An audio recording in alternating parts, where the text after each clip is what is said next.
Hi guys! Yan, good morning sa inyo. So for today's video, isi-share namin sa inyo yung aming journey sa pagpapalit ng aming tires or gulong sa kotse namin. Dito audience kayo dito sa kotse, sa launtan. So yun nga, going back, it's been 5 years na yung tires namin. Actually, it's kinda late kasi nawalan kami ng time. Pero napapansin namin, madalas na siya ma-flat. So, kailangan na talagang palitan.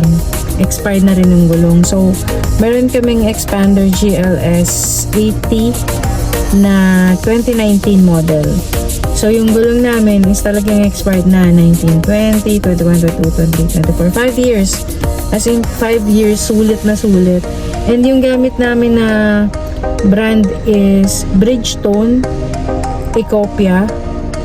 Yung size niya is 205 55 R16 16. So masasabi ko na based sa length of years na nagamit namin yung kotse and yung performance niya, syempre imagine usually 4 years pa lang pinapalitan na yung gulong pero sa amin, since sobrang busy namin sa trabaho, hindi namin na-prioritize.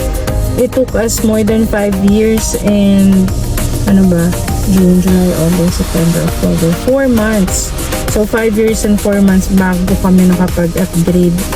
And nagbasa ako ng mga review sa Expander Club. Member kami doon. So nakita namin na mahirap maghanap ng stock, which is yun nga, yung Bridgestone na Ecopia. Pero i-share ko lang sa inyo, mga kapander, kasi meron kami nakita dito sa may Felix Avenue. Kung galing kayo ng Junction, Cainta, diretso nyo lang doon banda. Hilera siya ng KFC. So, i-share ko na lang yung address nila dito and yung name na i-check nyo. Katabi siya ng Shell. Pag dito ka galing sa Junction, dire-diretso mo lang yung BDO, yung Hilera nun. Tapos may makikita kayong mga parang vulcanizing shop, ganyan. Yung malaking malaking tindahan ng mga gulong. So, yung number one na na priority ko is yung tag dito. Yung number one na tiningnan ko as my requirement para mag-push dun sa pagpapalit ng tires is of course yung manufacturing date ng tires. Kasi nagpunta kami sa Bridgestone talaga, yung branch ng Bridgestone dito sa Cainta. And lahat ng branches nila is 2023. December 2023 yung manufacturing date. Although, pwede na rin naman i-consider yun. Supposed to be na diba? Na 1 month lang naman yung difference. So, pwede na sana yun. Pero, syempre, gagastos na lang din tayo. Bibili na lang din tayo. Why not? Kunin na natin yung 2024 model. So yun, kaya gusto ko i-recommend sa inyo itong shop na to kasi 2024 yung mga stock nila. Talagang verify ko yung gulong, Ecopia din, kumpleto sila as in yung mga sizes, and then yung manufacturing date is 2024 and talagang brand new, makikita mo talaga. And good thing about them dito sa binilhan namin, sinama na nila yung balancing ng mga wheels. Tapos pinalitan na rin nila ng pito. So basically, pag pumunta ka ng Bridgestone talaga, the tire cost like about 8,000 plus or 7,000 plus dun sa stock na size na 205 55 R16. Pero ang ginawa ko kasi, nagbabasa-basa kasi ako ng mga reviews, ng mga recommendation sa Expander Club. And marami doon nagsabi na pwede ka mag-upgrade para tumastas ng konti yung gulong mo and for comfort din. Marami nagsabi doon na kung mag-upgrade ka, wag masyado. Yung konti lang ba? Kasi syempre naka-align pa rin to sa may computer box kasi ito. So, computerizing system ng XP natin. So, kung mag-upgrade ka, ang most recommended na nabasa ko is 205 60 R16. So, isa lang yung tinaas, which is yung middle part, from 55 to 60. Kasi yung iba, nakita ko, nag-upgrade sila to 15, 65, R17, ganyan. So, ako, ayoko masyado mag-risk. Ayoko naman, hindi naman importante sa akin yung forma. Ang gusto kong habol ko lang talaga is medyo elevated tayo ng konti sa clearance.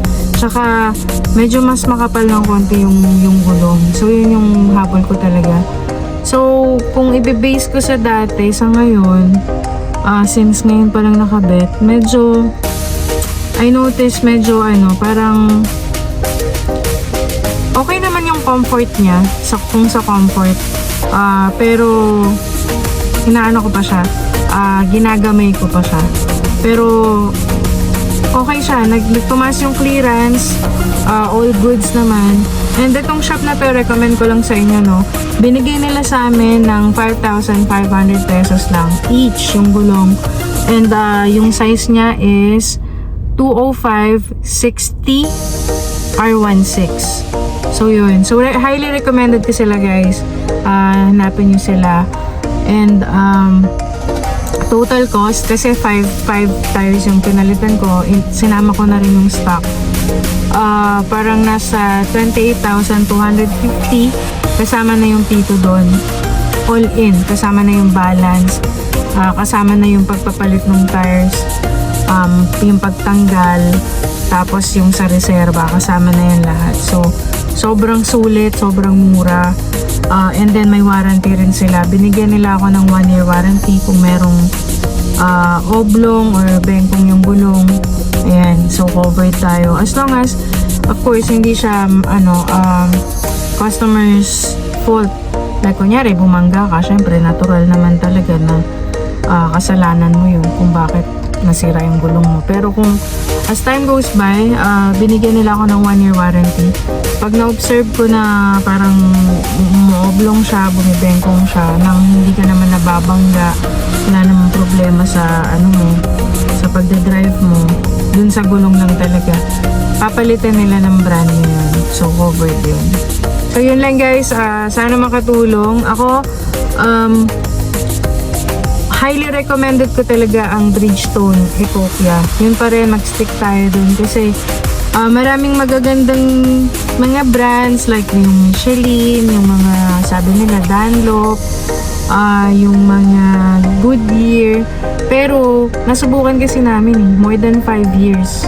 Ayun yung gamit namin. So, stick kami sa Bridgestone. So, yun lang, guys. Thank you for watching and insert ko na lang yung video dito dun sa entire na process. So, yan.